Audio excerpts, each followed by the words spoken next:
Do you think cocaine is becoming a big issue in Britain? A huge issue, and it's everywhere.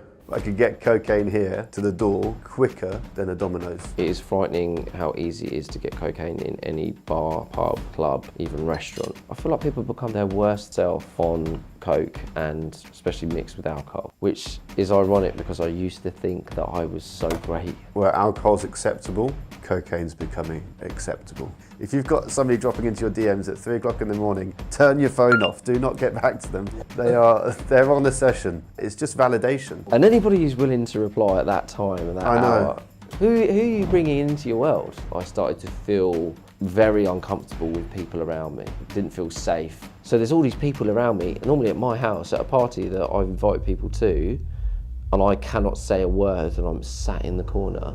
My drug dealers, you know, they'd hide all the drugs in different areas around my house. So I'd call them up, they're like, yeah, go out your front door, lift up that rock, there's an 8 for you. And then the worst part about that was, I'd ring them up, they're like, oh yeah, there's none left. I'd be like, you're lying.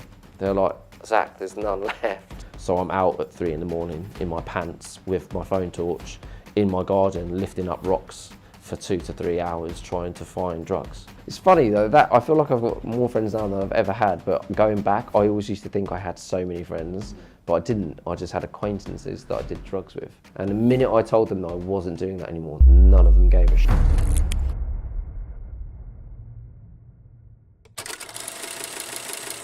Guys, welcome back to Addictive Talk. This week we're going to be talking very deeply about cocaine, the insanity of it, the vanity of it, the highs and the lows, how it's changed for us over the years, and going to give some real deep insights onto how dangerous it can be and, you know, where it's taken us in our lives. So don't miss out on this episode. It's going to be a good one.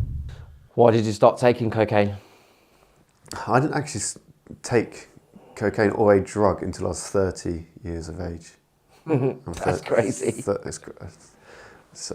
was married. I was from up until the age of 30.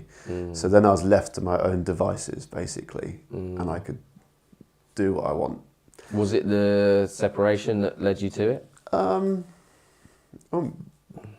It was just situations that I wasn't in before, I just got myself closer and closer to the drug through the different circles of people that I was hanging around with. And one person had some. I thought, I've always wanted to give that a go. Great idea. That's the best idea I've ever had. A light bulb moment. I'd always been so scared of it, Yeah. and I gave it a go.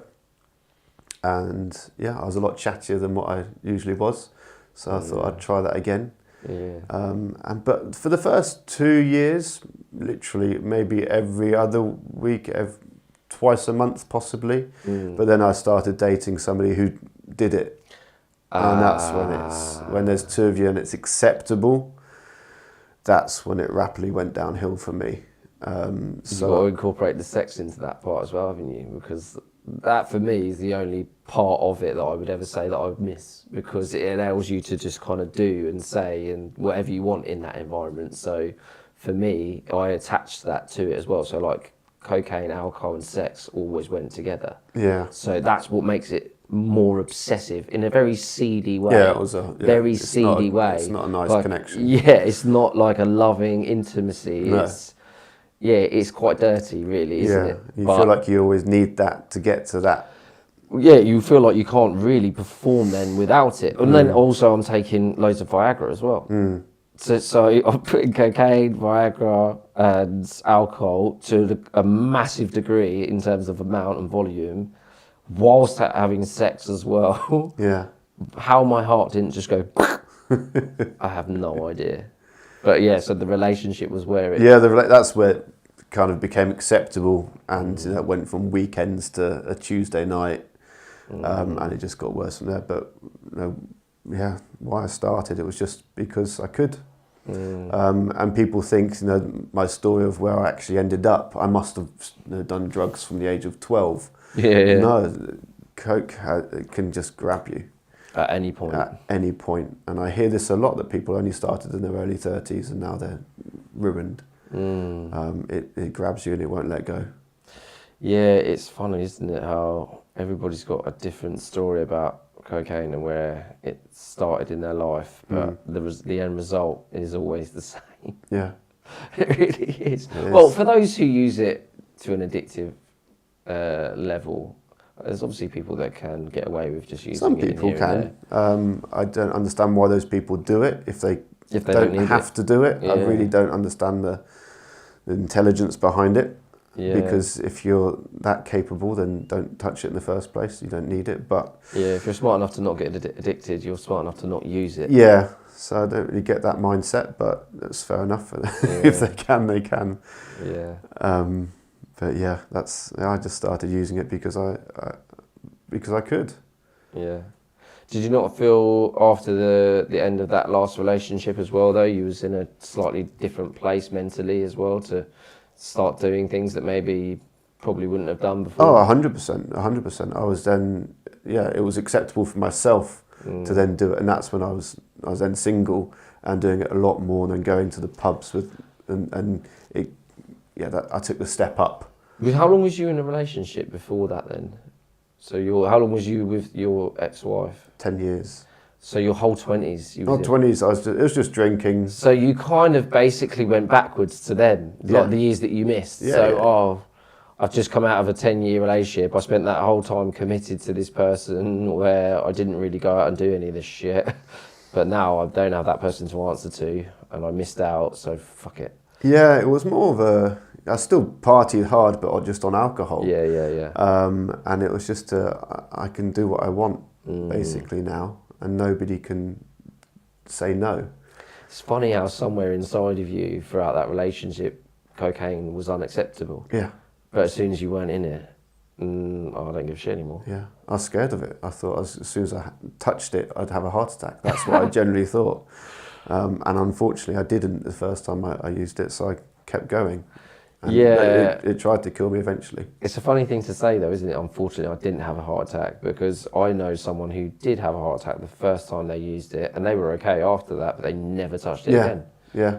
And I said, I know it sounds weird to say this, but you're so lucky that happened, because it made you never want to do it ever again. Yeah. I wish I had a bad experience the first time. Yeah. I did pills once and I had a bad experience and never did it again. Really? Yeah. And unfortunately, I didn't have I fucking loved pills. I still don't really remember having a bad experience whilst on them. I only remember the end of it as being the come down off of pills made me genuinely want to die. Yeah. It was horrible. But I think that has to come with the high that you get. It's totally different to cocaine. The high's not as more kind of here. Pills is up here, isn't it? So the crash, it's down here. Genuinely, you just feel like, I just want this to end. Yeah. I don't want to be here anymore. Like, you're shaking, like, you can't sleep. You're just a mess, and you just feel so low and so sad, and so broken. Like, all my bones were aching. My muscles and every part of my body was aching. And my eye, I was just like this. And I just want this to go. Please help me make this stop. I can't deal with this anymore. So yeah, it's totally different. Whereas cocaine, you just drink yourself to sleep normally, don't you? That's what I used to do. But for some reason, I couldn't do that with ecstasy. I'm not sure why. So why did you start taking cocaine in the first place? I think I wanted to impress the older lads that were doing it. I wanted them to like me.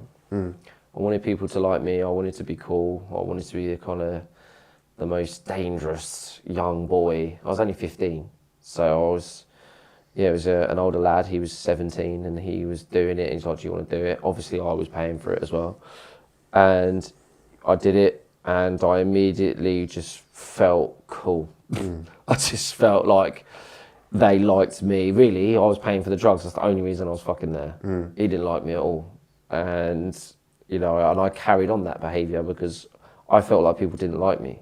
So if I buy drugs and people like taking drugs, which lots of people do, then they'll want to spend time with me. Yeah. So it was a way for me to keep people around. It was a way for me to feel accepted by other people. And I guess at the start, I actually liked the feeling. I enjoyed any drug, I think. Anything that allowed me to kind of escape myself. I was such a broken young boy. And I didn't really know why at the time that I liked these things so much. I just did. And I also learned, obviously, seeing my mum, she was always taking loads of pills and always drinking. So I kind of was taught from a very young age that these kind of experiences are, you know, good. So do them. So I guess I fell into it for that reason as well. It just seemed like normal behaviour to me. It didn't seem abnormal to take cocaine or to smoke weed or to drink alcohol. That all seems like something I should do, and why wouldn't I do it? Because it was what I was used to. It's what I'd seen, and again, that's the kind of things that I had witnessed and experienced, so that my mindset was that those things were okay. The type of people I'm going to attract are the same type of people who are traumatized and who are willing to do these things for the same reasons at a very young age. So everybody around me was condoning it. The same, it's just weird. I wrote this in my book that I'm doing at the moment, that people condone, especially lads, like you're egged on to do these things, aren't you? Among like a male group of lads, it's almost like if you don't do this, you're within certain groups, you're not cool, and then therefore not accepted. So you kind of, if there's a 5 of you and one of you says I don't want to do it, that person's not going to be invited next time. Do you know what I mean? So I guess there was a pressure to do it as well. But I didn't necessarily feel that pressure. I really wanted to, because I just wanted the attention. I wanted people to like me. I wanted to be cool, and I wanted to know what the fuck it was like. I was curious, and I was definitely not afraid. I was not afraid of anything. I guess because, again, I just saw so much insanity like that at home, and it wasn't killing anyone there. So I was just like, yeah, give me it. Give me it. What was the best thing about cocaine for you? The best. I don't really want to make it sound like it was any good, but to begin with, when you first do it, it's exciting. It's a different experience, and you are slightly in control of it. But there's nothing really good about it. Now, having been through the process, but no, to begin with, yeah, it was a new, fun experience. But apart from that, there's nothing good about it from my point of view. Okay, and what was the best thing about cocaine for you?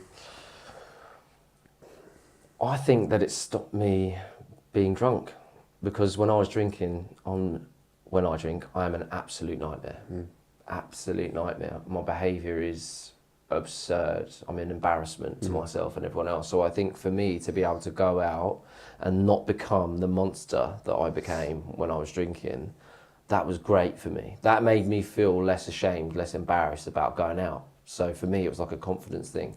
I know I can go out and have this thing in my pocket and feel a lot more confident that I'm not going to act like a dick. However, that said, you still act embarrassing. You still act pretty shameful just because you're doing that. You're just in, I think, just slightly more control than I would have been without it. So that was why, for me, it was important for me to have, and it gave me something I didn't have without it. So that's why I kept carrying on going back to it again and again and again. Yeah. So yeah. Yeah, I suppose it does sober you up, but over time the drunks go to sleep. the ones that are on gear stay up all night, and that's where the embarrassing things happen. Yeah, it gets seedier as the night goes on. Doesn't it? And as the time goes on with it, because I don't know about you, when I first started taking cocaine, it was like a 0.5 gram, and that would like be between 3 people at times, and that would last you all night. Yeah. And then you'd go home at 2, 3 in the morning, and you'd still go to bed at the same time. But as time got on, it just escalated to more. So like everybody had 0.5 gram, or everybody had a whole gram, and it wasn't just 2, 3 o'clock go home. It was 2 or 3 o'clock was when the pubs closed. Yeah. And then it was whose house we're going to. Then that was going until 6, 7 in the morning, and you don't really see that change happen, do you? It just, before you know it, a year or two's gone by doing it, and you're suddenly up till 9, 10 o'clock the next day, and then another 3 or 4 years have gone by, and you're doing it for an additional 24 hours, and you're up from Friday to Sunday, and then another 4 years go by, and you've done it from Thursday to Monday without any sleep, and you're still going to work. Yeah. It's just like, and that happens in a blink of an eye and you don't realise, and by that point it's just far too late. That's it, you're in. It's crazy, isn't it? Yeah, it's crazy. What was the worst thing about using cocaine for you? The worst thing about using cocaine for me, it was just where it took me eventually. It's the people I got involved with, and it was just a change of lifestyle for me personally. And I can only remember the last parts of using. I really can't remember the good days. They seem like a lifetime away. I just know where it took me eventually, and that was down to, obviously, I used it to get away as an escapism from other things that were going on in my life, but I think coke does make you do things that you wouldn't do normally. What does that part of your life look like though? What kind of people are you spending your time with? What are the behaviours that maybe you look back and think, that I wish I could remove? It was just becoming desensitized to illegal activities, just things that are not acceptable in general society. You just become okay with them, and that's a part of it that I really am ashamed of. Obviously, you should never regret the past, but you can be ashamed of it and be embarrassed. And I got myself into some situations where that and the people that I was around, it just become normal to me. And today, I mean, I don't even like driving my car without tax, let alone doing some of the stuff I used to do and feel like it was normal. So it shuts off your feelings in a way to enable you to kind of say and do whatever, almost like a bit of a psychopath. I don't care. Yeah. Don't care about the consequences of my actions. Don't care how I make people feel. I don't care what I'm doing wrong or who it hurts. That for me describes the mentality of someone who's addicted to cocaine quite well. Really just, I have no feelings, I have no shame, I have no guilt. Yeah. But I feel like that's kind of a defence mechanism as well, isn't it? It's like, right, I'm never going to let anyone close, so I have no loyalty to anyone or anything, so I'm just going to keep you at a distance. I'm going to keep you pushed away from me at all times by wronging you or secretly doing something wrong that you don't know about. And then if you ever wrong me, I'll just pull out my ace card that I've already hurt you with. Yeah. And then on to the next. And, that particularly in relationship settings like cheating and being dishonest and unfaithful, that was something that I always kind of had to do when I was using it. Enabled me to act out and be unfaithful, because being clean and sober now, I could not live with that. I couldn't live with the shame and the guilt of doing that. It's just not who I am. You don't need the validation. It was the validation that for me, dropping into somebody's DMs at 3 o'clock in the morning. If you've got somebody dropping into your DMs at 3 o'clock in the morning, turn your phone off. Do not get back to them. Block them. They're on a session, or they're off the back of a session, and that is just validation. That really makes me feel icky. It's horrible, isn't it? I was thinking about it earlier on when we got these questions that we're going to ask each other. Yeah. And I remember those days, and you just sat.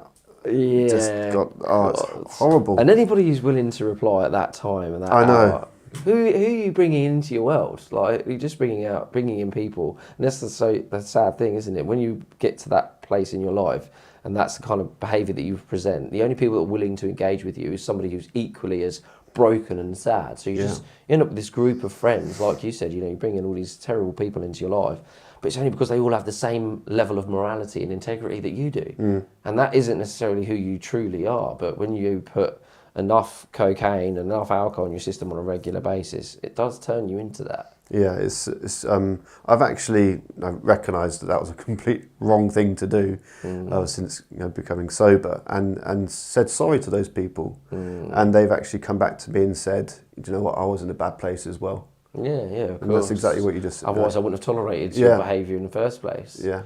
But, it's not. You don't just link that to drug abuse. You can link that to people that are traumatised. Anybody with low self-worth, do you know what I mean? Low self-esteem. You know, they will attract others with the same because their behaviour will be quite unorthodox and abnormal in terms of for example, you might be really obsessive and controlling because you're terrified of losing someone in a relationship. So you need to know where they are all the time. Anyone who's got a high self-worth would never tolerate that for a minute. They're just like, listen, this is not okay. You need to stop doing that. And if they don't, then relationship's done. Yeah. But the person who will tolerate that is someone who's equally secure and goes, no, I don't want to lose you. Like, I'll do whatever you say. Like, that's absolutely fine. So, yeah, it's crazy how whatever we are, however we behave, that's the kind of people we bring into our lives, which is why it's so important that if you want to change your circles, that you don't change the circle, you change you. Change you, 100%. Everybody thinks, I need to remove this person and remove that person. It's like, well, yeah, you can do that, but if you're still the same, you're just going to recruit another one of those people that's exactly the same. Yeah. And what was the worst thing about using cocaine for you? The insanity of it. I think it got to a place where I really was just losing my mind. You know, it separates you from reality, it separates you from friendship, from love, it separates you from yourself. You get to a place where it's so dark and so terrifying that I just wouldn't wish it upon my worst enemy. You know, sitting up all night alone in the dark, not a light on, not a television on, or if the telly is on, it's just zero sound. And that's your life, just you and your drug. And if the lights are off, you're just seeing and hearing things, voices that aren't there, shadows and things that are moving that aren't there. And this is going on for days and days, like 5-6 days at a time. That's non-stop, 24 hours a day for 6 days a week. That's what you're seeing. And then when you come out at the end of that, you know, you have a couple of days off, your brain's just like tapped. You're just constantly afraid. You're constantly in fear of something happening or someone coming to hurt you. And these effects, they last. They don't just happen while you're using. Do you know what I mean? You're then paranoid and delusional for days, weeks, months after that. So, yeah, that for me was the worst thing about it. I couldn't think of anything worse than that in my life right now, really. It was awful. Yeah. It really was. How did cocaine change for you over time of using it?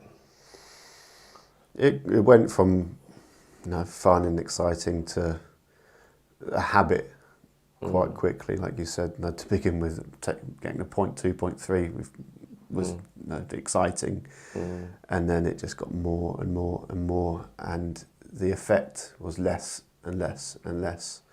And it went from a party drug to, like you said, not really going out and just using. And my using got quite bad just before, as COVID kicked in, so I think a lot of people suffered then.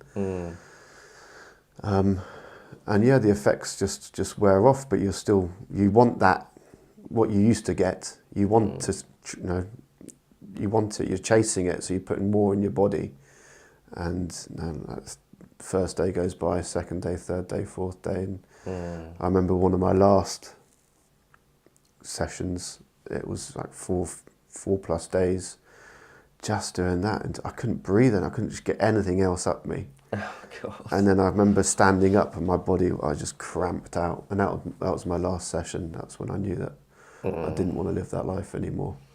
Yeah, it's crazy how it changes from, the biggest thing is social to antisocial, isn't it? You become the most antisocial. I find that so bizarre. Yeah. It's almost like, it's like a con, isn't it? It's like, we'll sign you up under these terms, but there's a little small print at the bottom that FYI, it doesn't last. It's not going to be like this at all. You're not going to enjoy doing it in front of people anymore. You're going to hate it. And by that point, you can't stop doing it, by the way. So, yeah, doing it out with loads of friends to doing it alone in the dark for 4 days.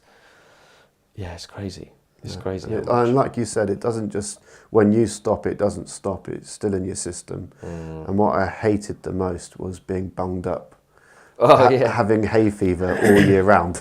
It never went away. You always reminded of that weekend or that whenever the last time you like did a stain. Yeah, it's never leaves you. It was so embarrassing. I remember, like in my drawer at work, just had loads of Sinex nose sprays. Yeah. And I genuinely couldn't breathe without them. I could not breathe without those sprays. And I'd come into work every day like just because I literally couldn't. I was blowing my nose. My business partner and I, because he was the same, our bins were just filled to the brim with tissues. It's just disgusting feeling, isn't it? Like this all day, every day. It is so bad. Thinking back, like how our staff must have just looked at us and gone, "You lot are fucking messes." Yeah, I hate now just touching my nose. I hate it. Even if I'm going to the toilet in public and I come out and I've got an itch, I won't itch my nose. I don't want people thinking that I'm that person. It's making my nose itch now. Yeah, I hate it. But yeah, that's it just got worse and worse and worse. So how did cocaine change over time for you?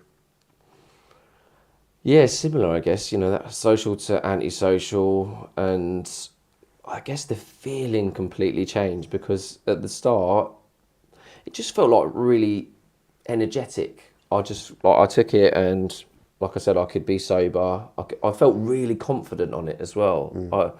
Overly confident. I imagine anything I said really didn't sound that good, but at the time, it made me feel as though everything I said was great. And you know, you can't stop talking all the time. You're just like, you know, when you're in a house party conversation pit, and everyone's trying to find a little gap that they can jump in and start talking because everybody is talking over one another, or one person is just like non-stop.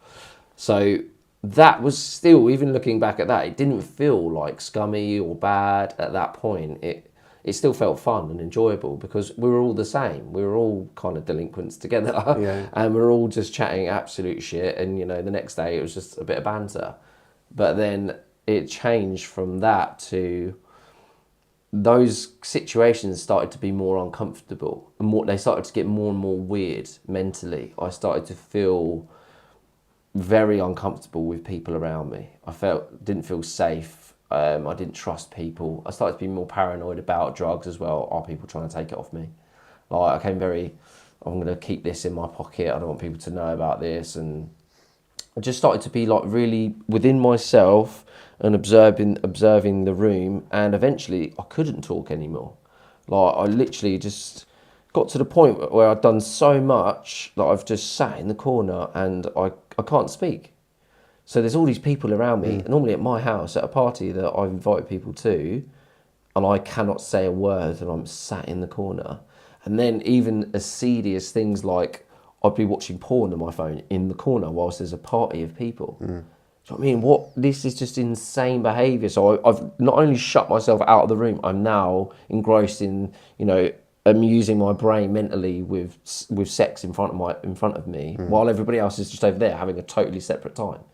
And so then it got to a point where I wanted to be this weird person, and I felt ashamed to do that in front of everyone else. So then it just became less and less people, and the only people left were people that were similar. I remember one lad particularly, like where he would just sit over there and I would just sit over here. We'd both just be on our phones, not saying anything. And then eventually I'd be like, "Oh, he's just an inconvenience. Like you can just go."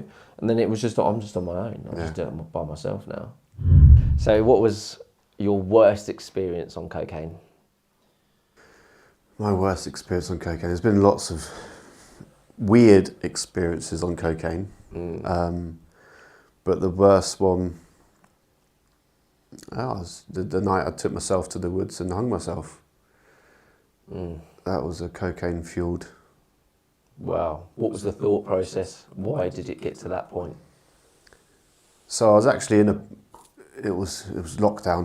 Lockdown. COVID was still going. It was a lock-in in a pub that I knew, and we were all there. Everybody was doing it, and the police had been called, and they came into the pub, and I ran out because I had a load of gear on me, and I ran off, but I left my dogs in the car, and all throughout my last 5-6 years of where my life wasn't great, the things that have kept me here are my dogs, and I've always looked after them to the best of my ability. And that night the police actually took my dogs, and that was it.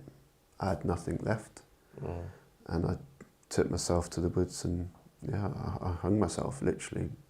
I was gone. And then I woke up in a daze and the rope had snapped. Well, it was a belt that I used, the belt had snapped.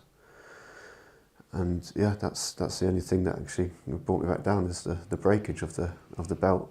So that was the worst night on cocaine. Wow. So yeah, and that's where it takes you. Yeah, I mean, eventually, it's. As far as bad nights go, that's pretty bad. That was a shit night. That was a shit night. Thank God for cheap belts. Yeah, it was a weak belt. So yeah, but there've been numerous crazy nights. You know, driving around in cars. Just crazy stuff happens when you're on that stuff. You become very sexually driven. You do some weird things. Yeah, but that was categorically the worst night of my life. But also one of the best nights of my life, because it didn't work. It was enough. It was enough to make you go, what the fuck am I doing? Yeah. And I got my dogs back, luckily. Yeah. So yeah, that was my worst night.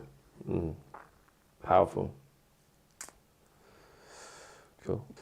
And what was your worst experience on cocaine? There was a night where I'd been doing it for about 6 or 7 days straight, awake, and at least I thought I was awake for that entire time, but I had nodded off here and there without realising, and in those moments I had dreamt about things that had happened that didn't happen. Obviously they were dreams, but I didn't know. I thought that they were real, and my ex, or partner at the time, said that these things hadn't happened, and I was raging. I was losing my shit, like ready to like smash shit up in the house, because I was like, you're lying. I know you're fucking lying. I was there. I saw it happen. I can't remember what it was now, but I just remember her giving me some form of evidence that showed me that that never happened, and it was unequivocal then that I was losing my mind. I was like, and I just kind of sat down and I just burst into tears, because like, I'm going mental. And then I remember phoning my brother and my cousin, who I was close to at the time, and just saying like, I really need you to come here now, because I'm so scared. I'm so fucking scared. And yeah, just that feeling of basically not knowing what the reality was and what was real and what wasn't, and being so dead certain that this had happened and it didn't. I was just like, fuck, like this is really destroying and I was scared at that moment that I was never going to get my sanity back. I thought I was going to be in the loony bin forever. So that was why, for me, that moment, that night was so fucking scary. It was one of the most horrible nights. But I mean, to be honest, that's probably, I could pick 5 nights equally as bad as that, easily. So many times, you know, falling out of a window, breaking my heel, drunk driving with my son in the car, getting arrested in front of him. So many, yeah, crashing my car, drunk and high. Oh, just, yeah, I could just keep going. There's just so many nights, but that, just for me, was the scariest. It was the scariest night that I'd ever had on it. And I don't remember ever being that afraid of not being able to come back from what I'd done. Yeah. Essentially. I was afraid of yourself. I was afraid that my brain was broken. Yeah. I was afraid. I was like, I'm losing my mind. My mind is lost and it's never coming back. And now that effectively meant for me that life was over as I knew it. So I was expecting that now I'm going to have to go to a fucking loony bin, and that's going to be where I'm at, because I don't know what's real and what's not. So what happens if I end up doing something really crazy because I think something really bad's happened that hasn't happened? What if I end up, what if I dream that I can fly, and I've learned that I can fly in my dream, and then I wake up and think it's real, and then I just jump off a fucking bridge? So like, these are all the mad stuff that was going through my head, and I was just like, I'm fucked. Yeah, life is fucked. And I was also at such a bad point in my life, because that was when I I was doing it every single day, and I'd lost my business, I'd lost everything. I just felt worthless and shit every single day. My life just existed of getting on it and having drink like dropped to the house and cocaine hidden in apes around the property by drug dealers. You know, they'd hide all the drugs in different areas around my house. So I'd call them up. They're like, yeah, go out your front door, take 10 steps forward, 5 steps right, 3 steps left, lift up that rock, there's an 8 for you. And they'd do that with like an ounce of cocaine. And I'd get through all of that. And then the worst part about that was I'd ring them up. Oh yeah, there's none left. I'd be like, you're lying. They're like, Zach, there's none left. I'll be there in like 3 hours though, because I lived quite far away as well at the time. And I was like, I'm not waiting there. I was like, I know you're lying, there's definitely one here. So I'm out at 3 in the morning in my pants with my phone torch in my garden, lifting up rocks for 2 to 3 hours trying to find drugs. But that was my life. For 2 years, that's how I lived. Day in, day out. And yeah, it was just, that's what I mean, I could just go on and on, like over 2 years. And the saddest thing about that part of my life as well is that I lost so much memory, like I lost so much time. And a lot of the time I was interacting with the kids, at the time I was high. I was always high. I'd have to drink just to be able to be sociable with them. I'd have to drink just to level out the amount, because if I did too much coke, I couldn't be around the kids because I just felt so disgusting. I'd always be washing my hands as well because I didn't want to touch them with cocaine in my hands. So I'd have to like shower and wash like multiple times, and then I'd have to drink loads of alcohol just to try and level out the amount of coke that I'd done, just so that I could have a simple interaction with my son and my 2 stepdaughters. So that's the only way I could engage with them for such a long time. So yeah, what was my worst night? Fucking hell, yeah, it's hard to give you one specific, but there's just a few of, you know, what it started to look like towards the end. So yeah. Guys, if you're enjoying so far, don't forget to like and subscribe, and also push the notification bell. Thanks so much. Do you think cocaine is becoming a big issue in Britain? A huge issue. It's where alcohol's acceptable, cocaine's becoming acceptable. And it's everywhere. It's everywhere. I can't now, but I could get cocaine here to the door. You probably could. Quicker than a Domino's. It's literally like, it's instant. And yeah, it's a huge problem. And just the gang rivalry as well, and what's going out. No, it's just, and it's what's in it as well. I don't think people realise what's in cocaine. You know, these dealers, they're wanting to make a profit. They're businessmen, or they call themselves businessmen. And to make a profit, they have to cut it, and they need to bulk it up with stuff. And people think that they're getting ill because of the coke, or their nose is collapsing because of the cocaine. It's not the cocaine, it's all the caffeine, all the shit that they're putting in it. It's killing the mucous membrane. That's why people's noses are collapsing, because of the crap that's in it. And the more people that want it, the more they're going to put crap in. And so it's becoming a huge problem. Yeah, I agree. I think it is.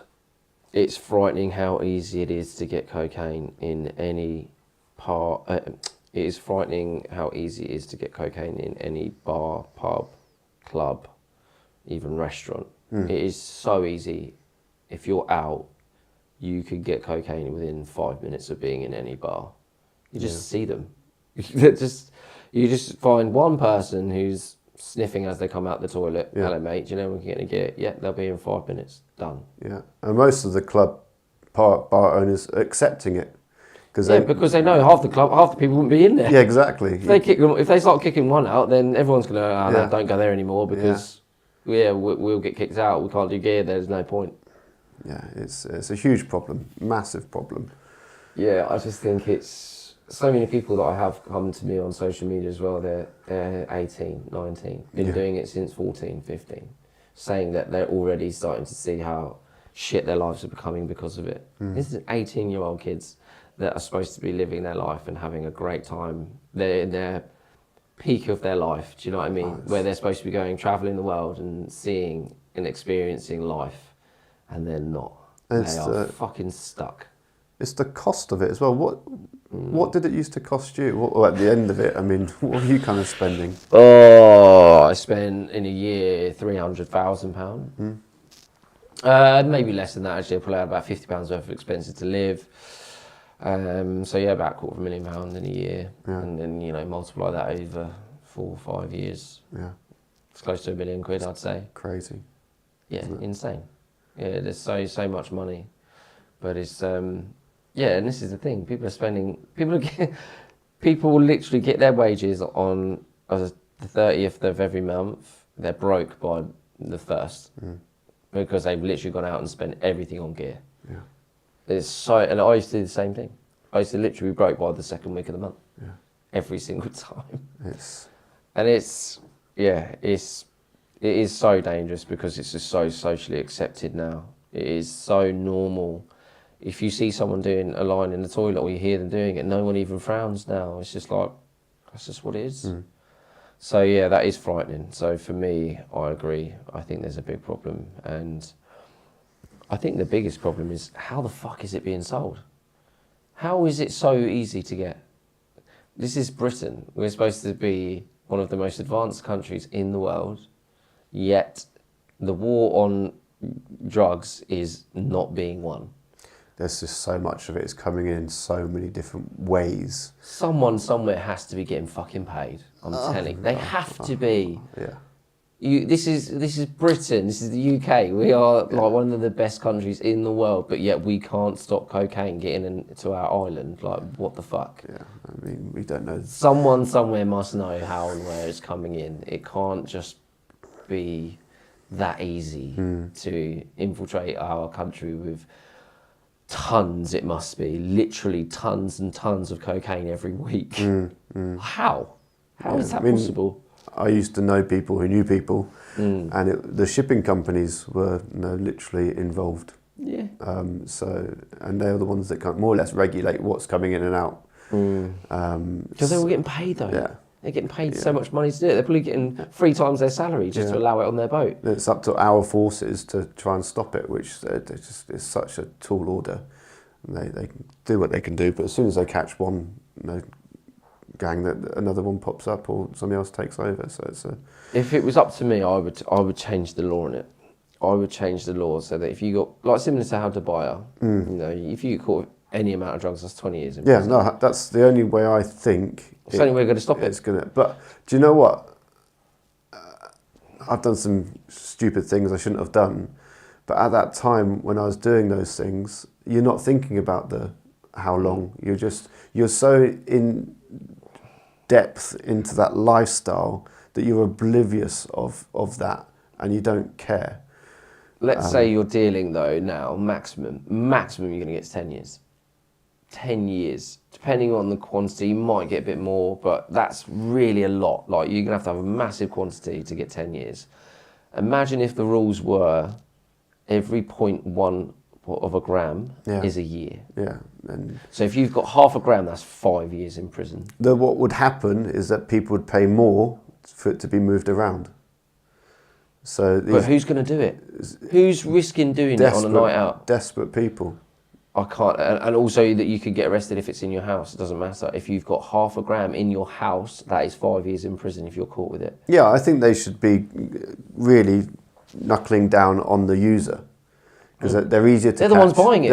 Without them, there's nothing. It's easier to catch. Yeah, they're too busy focusing on, we're going to try and catch the syndicate, the person that's the top of it. Well, how about no? You make all of the users suffer. Yeah. Because without them, it breaks the whole thing down. I generally feel that, if you were caught, if the police went into pubs and did spot checks, and if you were caught, you wouldn't just get an £80 fine and that taken away from you. No, you're getting years in prison. Yeah, I generally think that would have an impact. That would stop instantly. 100%. Yeah, that would be. I feel like that would be the end of drug use as you know it. Because at the moment, people are doing keys at the bar. It's that acceptable. Yeah, no one gives a shit. Like, that would all stop. I can only go back to my own life. And if someone said to me when I was 15, do you want to do some coke? And I knew that even having 0.1 gram of that on me would mean a year in prison, do you think I'm going to do it? No. Absolutely fucking not. No. I'm never doing that, ever. So I feel like that's the only way. Dubai and all those types of countries, I feel like they've perhaps got it right to a certain degree. They might be a little bit over the top, but I feel like we could take a leaf out of their book. Yeah, the problem is we don't have the space to accommodate that. That's the reason why those those sentences aren't being we don't have the space for it. I feel like it would just change everything. I feel like, and this is probably a massively controversial statement, that I would make the law on those drugs much worse, like heroin the same, crack the same. 0.1 grams, 1 year in prison. Yeah. But then I would legalise things like certain mushrooms. I would legalise certain psychedelics. I would make them legal for people to use because they are mind opening. Do you know what I mean? Whereas cocaine is like closes you. These are going to help you understand yourself. These are going to help you grow and deal with life and see different things in life and, become more self-aware, become more aware of the unawareness within you. It's just, that's what should be allowed. Yeah. So in my opinion, because my experience with them, I just feel like, that would be a game changer for the planet. If those rules were enforced, I feel. Yeah, I suppose what the police are trying to do is more on the health and well-being side of things. They're trying to stop it getting on the streets in the first place to do harm. So they're trying to get the bulk of it away. But I think if the end user was actually punished a lot severely. Yeah, and it sucks because, for addicts and stuff like that, but I guarantee addiction would drop excessively. Yeah, 100%. Yeah. It would drop so quickly. Yeah. Unbelievably. That's an interesting one. Yeah, I don't think people would get into it in the first place. Like for myself, like I said, I didn't start until I was 30. If I'd have known that, right, if you get caught with this, it's a huge no-no, I might not have started. I don't think I would have. I just think that would terrify me. Like even getting caught with just like such a small amount, I knew I'd never do it. If someone said that to me now, I'd be like, absolutely not. Yeah. Get that away from me. I don't want to be associated with you. Yeah. Like I don't want to go to prison. Like literally one line, that's about maybe less. Well, one line would probably be about 0.2 grams. One line's 2 years in prison. Yeah. You get caught with that. So I don't see why they don't change it. It would probably be quite chaotic for a year. After that, it would just level out, and it would be brilliant, I think. But see what people have to say about that one. Yeah. That's the tough thing, really. How does it make you feel now if you see people using cocaine? To be honest with you, I don't see it too much, but I have seen it in sobriety, and I feel good about myself that I'm not that person. I feel like, depending on the situation, if it's outside of the party scene, they must have issues deep down, and I'd like to help them somehow, but it's very difficult. So I feel good about myself, but I feel sorry. I feel sorry for them because it's not necessary. It really isn't necessary to have a good time. It's a party drug for 5 minutes, and then it becomes an essential for their character. And really, without that, you're a much better person. Yeah, I couldn't agree with you more.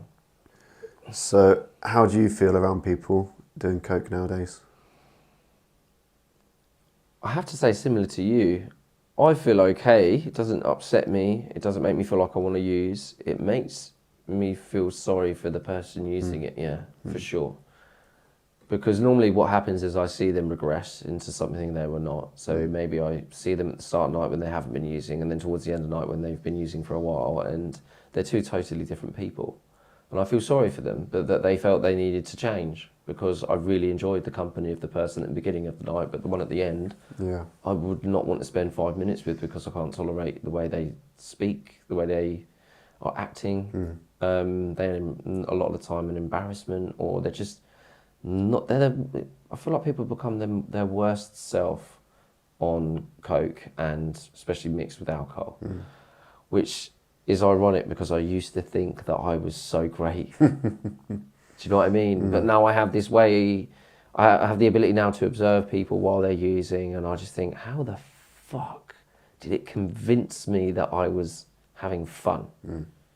Like, I observe people on the night out, and I see the way they act, and I see the way they feel as well. I can observe their feeling because I can see it, and I'm like, how do you find that fun? How did I find that fun? It's so insane that it convinces you that this is great, that this is a really good time, because they are genuinely looking as though they can't see what I can see. They think that they're having a great time. They think that they're really funny. They think that they're charismatic, or they think they sound really intelligent, and they're none of those things. But they have this really unwarranted confidence because they shouldn't feel confident about anything that they're doing or saying, because mostly it's gibberish, mostly it's repeated, and mostly it's just ridiculous, like, and embarrassing, and sometimes shameful. You know, when you see people cheating on their partners and stuff like that, and they think that this is all okay and this is cool and this is normal. It's like, it's really not. So yeah, I have to say, I agree. I feel sorry for them that they think that this is a good way to spend their life. And that's it for me, really. If someone's using cocaine and they need help, what do you think you'd say? Initially, stop doing what they're doing in terms of their hobbies or activities that they're doing at the weekend. No, find something else to do. People, places, things. Yeah. No, regroup. We worked a program, didn't we? Initially, we got stuck into. We found somebody who had come out the other end, and got through it. And I think that's, you don't have to follow a set program or whatever. Find somebody who's managed to do it, and ask them how they did it. And what I'd say to that person is, find somebody. It might not be you, whoever they feel comfortable with, but obviously we are people that can help, who's got through the other end, and ask them for some advice and some guidance. Just find yourself a mentor, but take yourself out of that lifestyle that you're in, because you can't fix yourself in that lifestyle. You've got to really not be around those people that accept that that's okay. I think that's the hardest thing about stepping away from the cocaine life, and that is that you can't spend time with the people that you felt that you were close to anymore. Your friendship circle has to completely change. You almost have to erase your entire life to a certain degree, or 90% of it, and start again. And that's, I think, people look at that and just go, that's just too hard. That's just such a big thing for me to do, and it almost seems like impossible. And sometimes people just don't want to, because they feel like they really care about these people, but ultimately it's a sacrifice, isn't it? It's a sacrifice you have to make in the short term, and then what you gain in the long term is, actually, a lot of those people weren't real friends. Most of them, if not all of them, weren't. They only cared about the session. Sometimes people are fortunate to have one or two really good pals that they stay close to afterwards, but for me personally, I didn't. And it then opens up space. It opens up space for genuine, lovely, wonderful people that you're going to be now attracting, because you've disposed of that part of your life. You've boundaried yourself into not wanting to be with anybody that, or spend time with anybody that lives in those sort of circles. So therefore, the people that are allowed through the gate are only going to be of a certain type. And it doesn't take long, does it? It doesn't take long to start to see those positive changes. It's hard. It takes some hard work and dedication, but it doesn't. Things happen very quickly. If you're prepared to put the work in. I feel like you just need one friend, really, don't you? To start off with. You know, for me, that was my best friend to date. You know, I'm best man at his wedding, and he carried me through my first 6 to 12 months. And he really was my only friend. He was my everything. He was my sponsor. He was my friend. And I didn't really see or spend time with anyone else because I was too afraid to, because they all wanted to use drugs. And also, I don't think they wanted to spend time with me. I did actually say, if anybody wants to do anything that doesn't involve drink or drugs, let me know. Yeah. Nothing. It's just before you know it, like you said, you attract another one of those, and then another one, and that's it. And before you know all of a you sudden, only need a handful, don't you? Yeah. You only need a handful of friends. I personally feel like to have a really committed friendship like you and I have, you can only really have enough time and energy for about 4 or 5 Yeah, I think I've got, like you said, 4 or 5. Yeah, really. That's it. I couldn't have any more friends than that. It's funny though, that I feel like I've got more friends now than I've ever had, but going back, I always used to think I had so many friends, but I didn't. I just had acquaintances that I did drugs with. And the minute I told them that I wasn't doing that anymore, none of them gave a shit. And that was it, and never see them ever again. Yeah, so the answer is just finding somebody who's been there. Yeah, it's finding a new social circle that is primarily based around people that don't drink and don't do drugs, which is a lot easier than you think. If you go to fellowship meetings, you're very quickly going to find people in there. Like you said though, I don't think you need to really adore the 12-step program. No. I don't personally.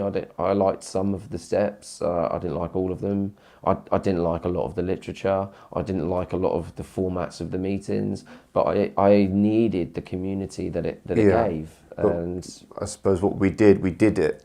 Yeah, it was uncomfortable. It was not to our taste, but we did it. As much as I didn't like it, 2 years. 2 to 3 meetings a week.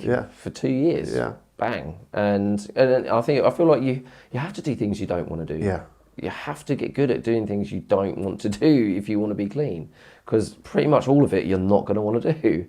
And you're always going to want to do almost the exact opposite, which is just to fuck everything off and go and just get on it again. And it takes a lot of bravery and a lot of courage to do it, and consistency, just being willingness. That's the biggest thing, isn't it? Just be willing to do whatever is suggested by those that have done it. Yes, but if they've come to you initially, their acceptance is there, so that's the first kind of thing. They've got to accept it, and then the willingness to actually want. I think if they've got that, then well on their way. They're well on their way, definitely. So it's just finding somebody. Guys, I hope you've enjoyed today's episode. Of course, it's been very intense to talk about addiction, and especially cocaine addiction, as it's happened in our lives. So if this has been insightful and helpful to you in any way, please like, comment, subscribe, and push the notification bell for us, and share with anyone that you think might need to hear or see and understand what it is we've spoken about today. Thanks so much.